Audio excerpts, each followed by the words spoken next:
Hello everyone. তো আজকের দিনটা আমার কেমন গেল সেই অভিজ্ঞতা আপনাদেরকে বলবো। তো আমি একটি প্রতিবন্ধী অফিসে চাকরি করি, সেটা সবাই জানেন।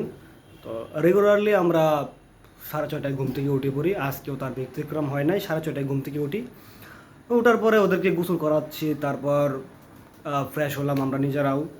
তারপর খাওয়া দাওয়া করলাম। তারপর খাওয়া দাওয়া শেষে প্রায় 9:30 মতো বেজে গেছে, 9:30 মতো।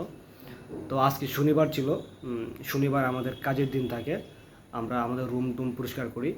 তো আজকে এই রুম পরিষ্কার করলাম, সব মাকড়সার ঝাল ডাল দিয়ে ভরা ছিল, ঝুল টুল দিয়ে, সেগুলো একটু পরিষ্কার করলাম, নিজেও একটু পরিষ্কার হলাম। অ্যান্ড আমরা কাজ করলাম ঘরে বাইরে। কাজ চলেছে প্রায় 2 ঘন্টার মতো। তো আমরা আমি 12:30-এর দিকে গোসল সারলাম। গোসল করার পরে আমরা দুপুরে 1টার দিকে খাওয়া দাওয়া করলাম। তা আজকের খাওয়াটা সেরকম জমে নাই। আর মাংস ছিল, শনিবারে দুপুরে মাংস থাকে।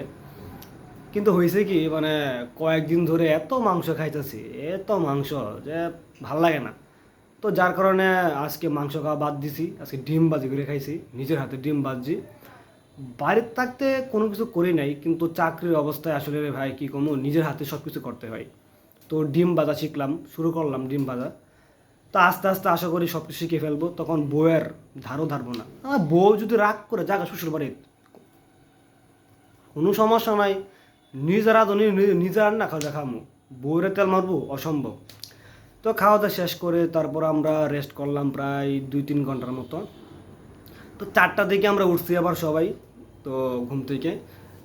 4টার পরে আসলে কী করছি, 4টার পরে আমরা টিফিন খাইছি। আজকে টিফিনে বেশ ভালোই ছিল, পাউরুটি, তারপর সাথে রুটি, সাথে চা ছিল, একবার জমে ক্ষীর। তারপর টিফিন খাওয়ার শেষে আমরা একটু ব্যায়াম করলাম, বাইরে হাঁটাহাঁটি করেছি। আর 7টার দিকে আমরা খাওয়া দাওয়া করলাম রাত্রের। তো এখন খাওয়া দাওয়া করে তারপর আমার রুমে আসলাম। রুমে এসে ভিডিওটা তৈরি করলাম। তো এই ছিল আমার আজকে সারাদিনের একটি কাহিনী।